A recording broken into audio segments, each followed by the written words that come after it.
Hey guys, Jack here. Welcome back to the channel. Hope you're all doing well. Today we've got a really fun and interesting video. I'm building my first PC. So you can see here I've got all the parts laid out from the case, the graphics card, an RX 5700 and a processor from AMD, the 2600X. We're going to go through the whole thing, building it. So we'll start with that and then installing Windows, any drivers that we need, and starting some games up and seeing how it does. So let's get started by putting the PC together. So we'll start by getting the motherboard out of the box. I'm using an ASRock B450 Gaming K4. And you can see all the parts you get. You get two SATA cables, the I/O shield, some manuals, information here for the RAM stick. So we'll be using the second two slots. You then get two screws here for the M.2 drives if you're using those. In this case, we're not. And then in the bottom here, we have the motherboard itself. So we'll go ahead, take it out, close the lid on the box there. And then we'll take it out of the protective plastic there. And we're just gonna go ahead and lay it on top of the box for now. So, taking that there, you can see we've got the slot there for the processor, in this case a Ryzen 5 2600X. So we're going to go open it up, take out the CPU, and we're just going to open it up like so.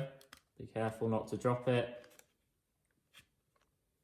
And on the back there you can see all the pins, so be careful, you don't want to damage those. And then what we're going to do is take this little arm, push to the side and lift up. It's going to open up and then you can drop in your CPU. Ryzen wants to be rotated clockwise 90 degrees and you just want to drop it in and it will go in like that. You don't need to put any force down. Then just put that arm back down nice and gently and that's the CPU installed. Next, we're going to go ahead and put the stock cooler on. So just the Wraith Spire. So this is slightly thicker than the Wraith Stealth that you get with, say, the 2600. So you can see there just how thick it is. But first of all, I'm going to go ahead and flip this round so the AMD logo is on the top. Otherwise, we'll have it off to the side. So just for aesthetics, we're going to do that. So I'll just push that off to the side for a second. And all you need to do to flip the AMD branding round is on the bottom here, there's two little screws. We're just gonna go ahead and undo those. So once I've unscrewed these two tiny little screws, be careful not to lose them. What I'm gonna do is take this and try and pop it off the side there, like so. Now what we need to do is rotate it so that this is now on the top. So all we need to do for that is unscrew these four screws along here and then we can rotate it. So now those four screws are undone, we can lift up the fan and we're just going to rotate it 90 degrees clockwise. And now we've just got to screw down these four screws again. Screws all tightened down, we can go ahead and put this plate back on the top. So we're just going to line the AMD at the top now. And then you'll see inside here, there's these little clips that you want to make sure are pushed onto the outside. Go around, there's two of them there, so just give it a push and go back to that one and then it's on. And then all you need to do is go back down here to the bottom and screw in those two screws that we did at the beginning. So now we've flipped around the cooler, we're going to go ahead and bring in the motherboard again, and because we're not using a different cooler, we're using the stock one, we can go ahead and remove these two brackets. You just need a Phillips head screwdriver and just unscrew all of the two screws on the bracket, like so. And then you can take it off, just like that. Watch not to drop the screws on the motherboard. And then do the same with this top bracket here as well. And you can see there's two little standoffs coming through. That's the back plate on the back of the motherboard, and we're going to leave that in place so that we can screw our cooler down onto there. And there we go. Take that off. So we're going to take our cooler. We're going to use the stock thermal paste that came on here. If you don't have any, you can buy some for about £5 online. And we're just going to go ahead and center it on top of the CPU. Place it down like that. And then we're just going to go in a crisscross pattern, screwing it down into the back plate. And you want to try and apply even pressure so that you get a nice even spread if you are using your own thermal paste.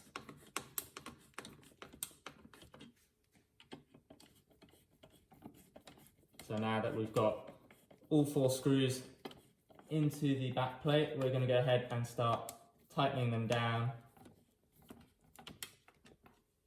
So just keep going around in a crisscross pattern until they are nice and snug. So now it's all tightened down, we're just going to take the CPU fan cooler cable there, and we're just going to run it down the back there, and you'll see at the top there's 2 little 4-pin connectors there.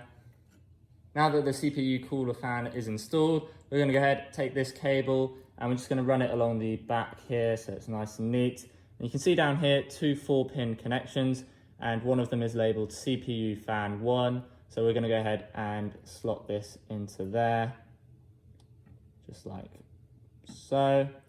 And then we'll just tuck the cable away neatly.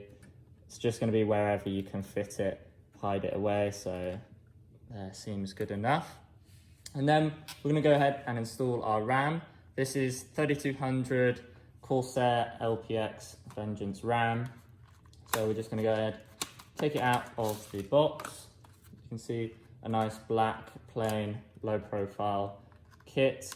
And all you need to do is, in our case, we're going to go ahead and push back the 2 little things here on the 2nd and 4th slots, and then take our RAM. It's notched, so you can't put it in the wrong way. So we're going to go ahead and just slot it in like so. Push down on both sides and it will click like that once it's in.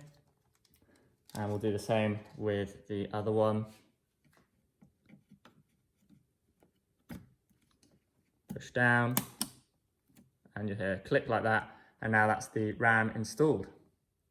Just a quick note, if you are using an M.2 drive, this is where you go ahead and install it up here in the top.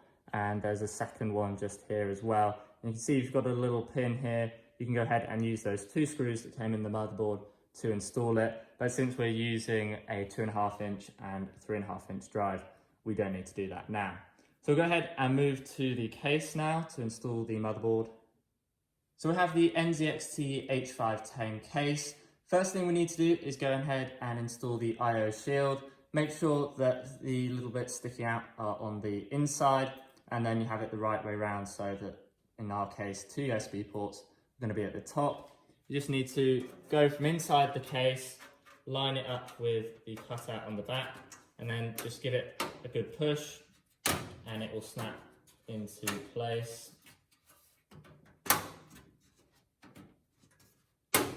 Like so. And now that that's installed, in our case, we have the standoffs in the right place. If you don't, they provide a tool in the back of the box so you can move the standoffs around, and this center one here is to hold the motherboard in place whilst we're screwing it in. So all we want to do is angle it down slightly towards the back of the case, line up the I/O on the back there.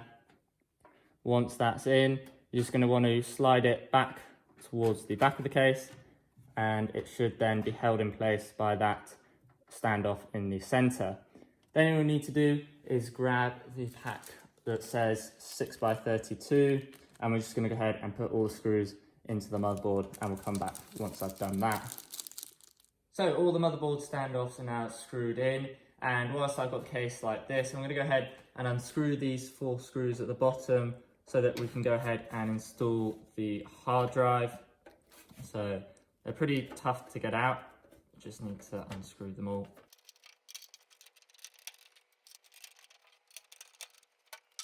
And then we can just take out the hard drive cage, and there we go.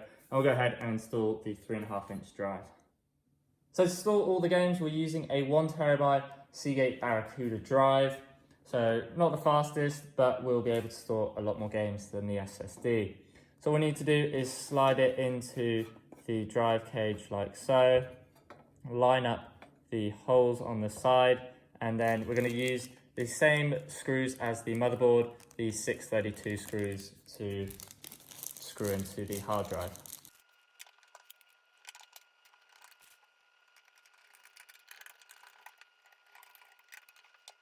And then we're just going to do the same on the other side. There we go, that's the hard drive installed in this cage. We'll go ahead and install this now back into the bottom of the case. So taking the hard drive cage, we're going to go ahead, move the cables out of the way and pop it back into the basement of the NZXT case. And it's going to be quite difficult to do, but we just need to screw in those screws back to the bottom to hold it into place.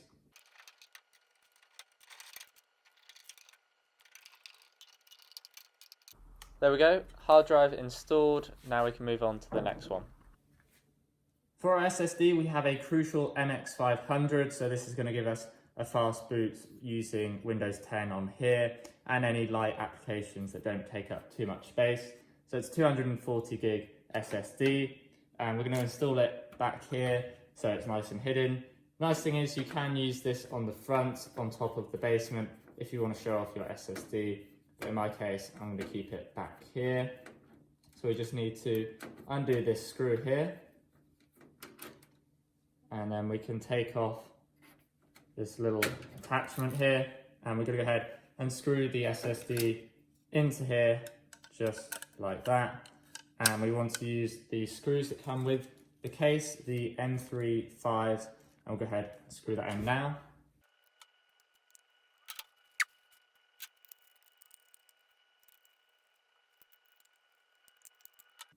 Now we've got the 4 screws on there, we're just going to go ahead and slot it back into place.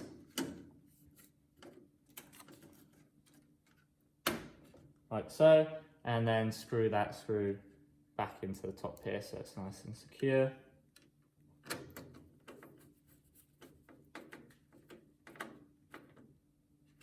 And there we go, there's our SSD installed, ready for us to go.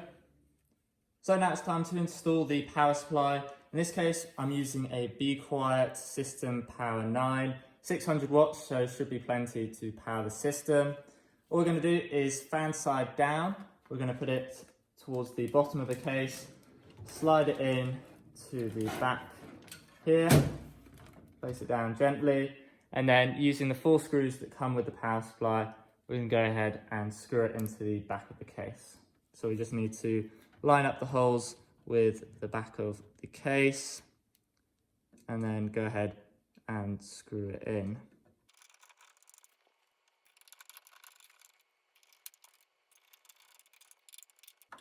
And now that's nice and securely in, we can go ahead and flip the case back over. So I went ahead and plugged in the front panel connections and some of the power connections. So you can see down here in the bottom left is the HD audio.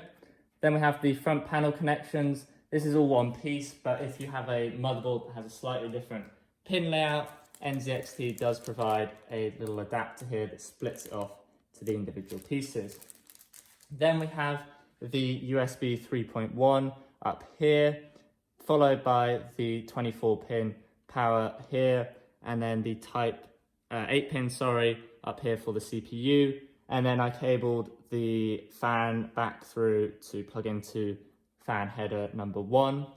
Now this motherboard doesn't support the Type-C connection, so I've left that in the back of the case, but it does mean we can't use the Type-C on the front of the case. So next up, we're going to go ahead and install the RX 5700. So to do that, we need to remove this plate from the back by undoing the 2 screws. And then I've gone ahead and taken out the 2 PCIe slot covers for the second and third one. Then all we need to do is push back on this little bit here.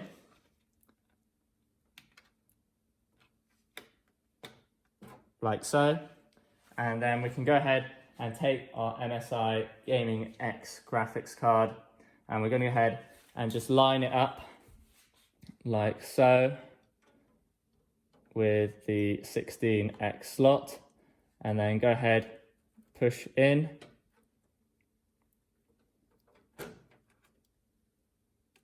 like so, and you should hear a click once it's installed.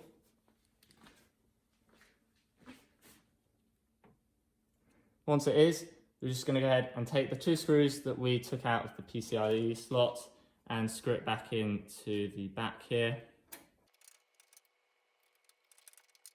And then we're going to go ahead, put this cover back on, don't forget about that.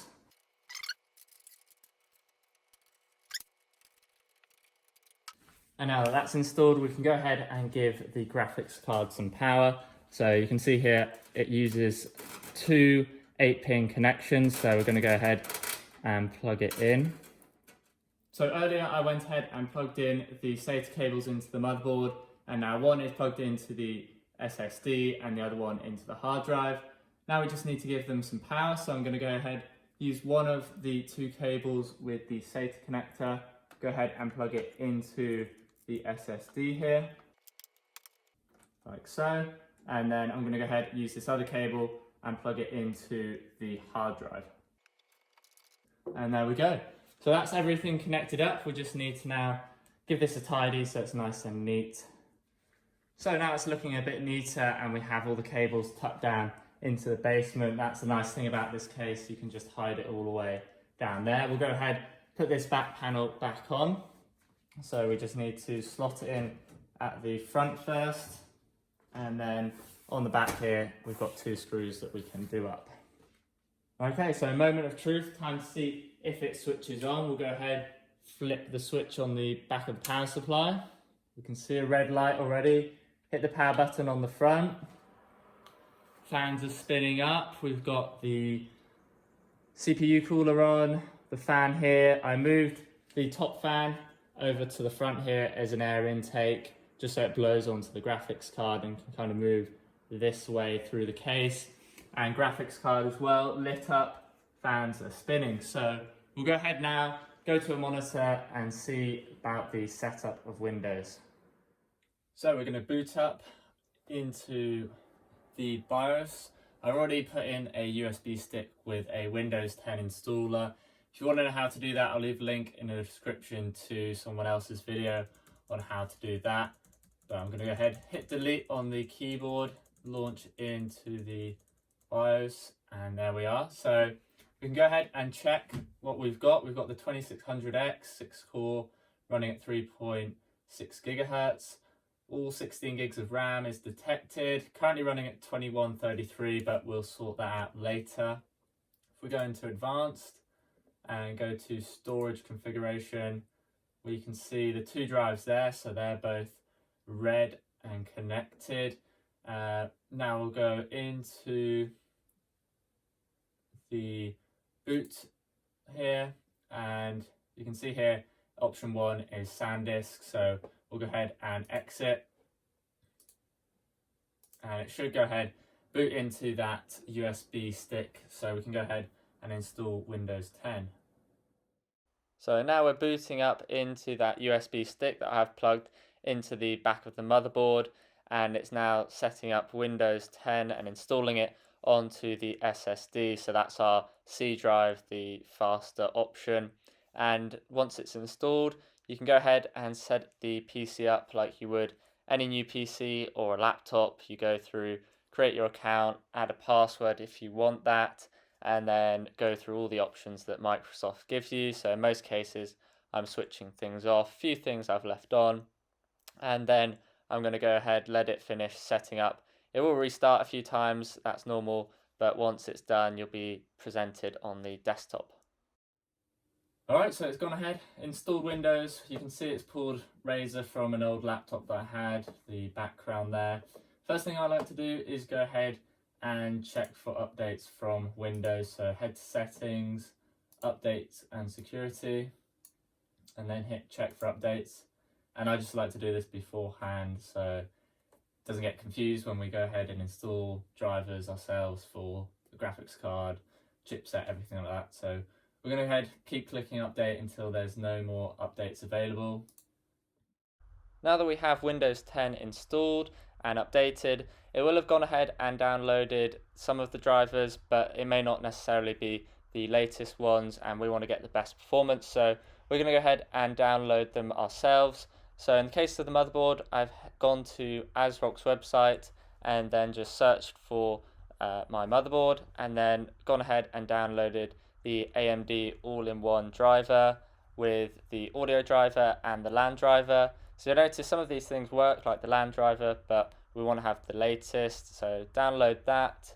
Then I went to AMD, went ahead and got the Adrenalin software for the graphics card and also the AMD software for the CPU, along with the chipset drivers. So once that's all downloaded, we can go ahead and extract them.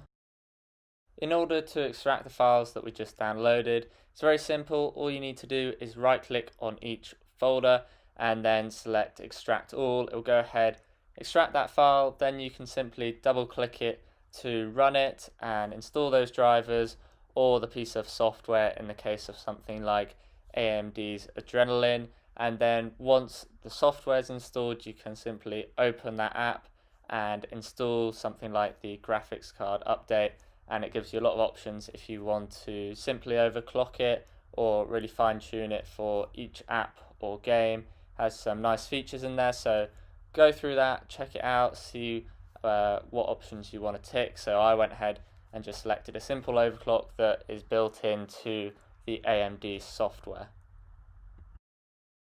We're nearly ready to use our PC, just two more things to do before that. First off, you'll see that if we head into File Explorer, into this PC, that only the C drive, the SSD, is showing.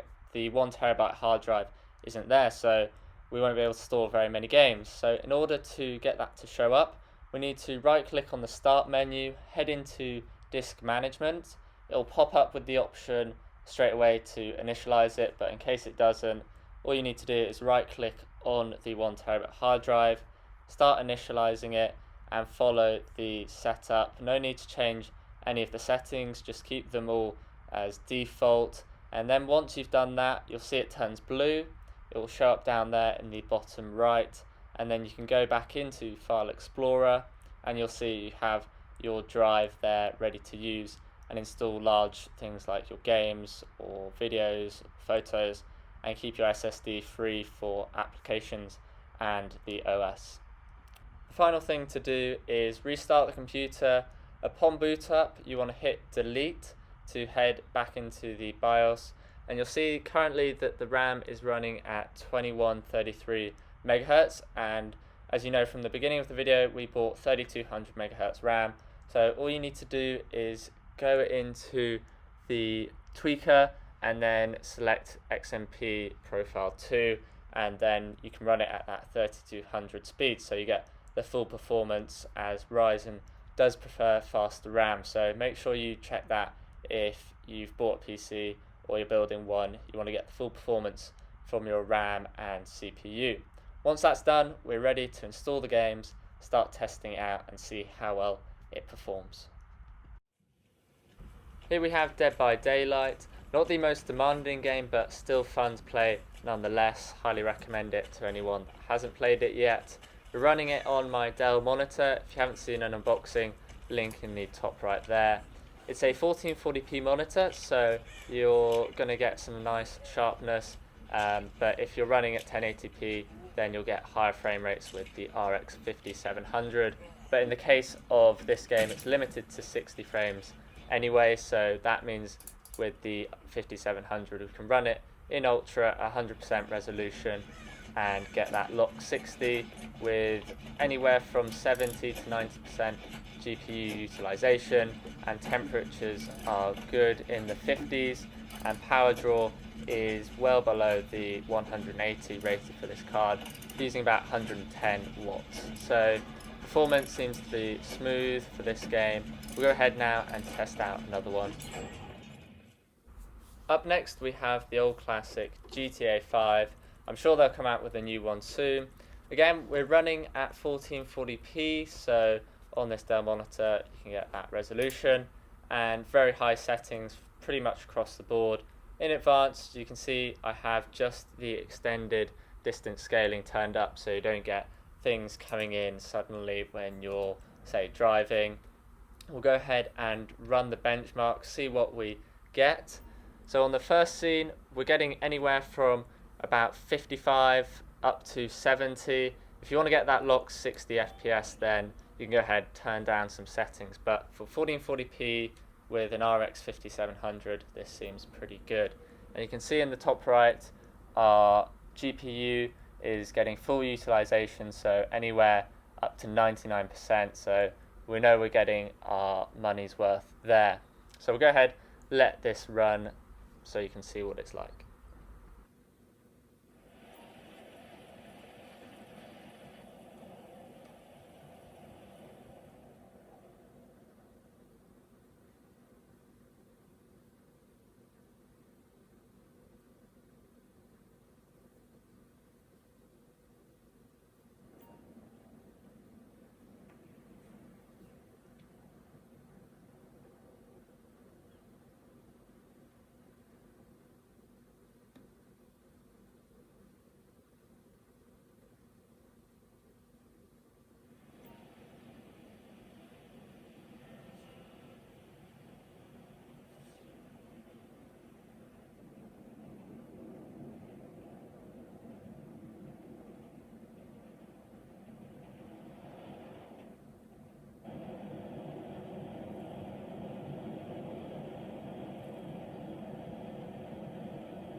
There we go, my first gaming PC, fully built, up and running and playing games.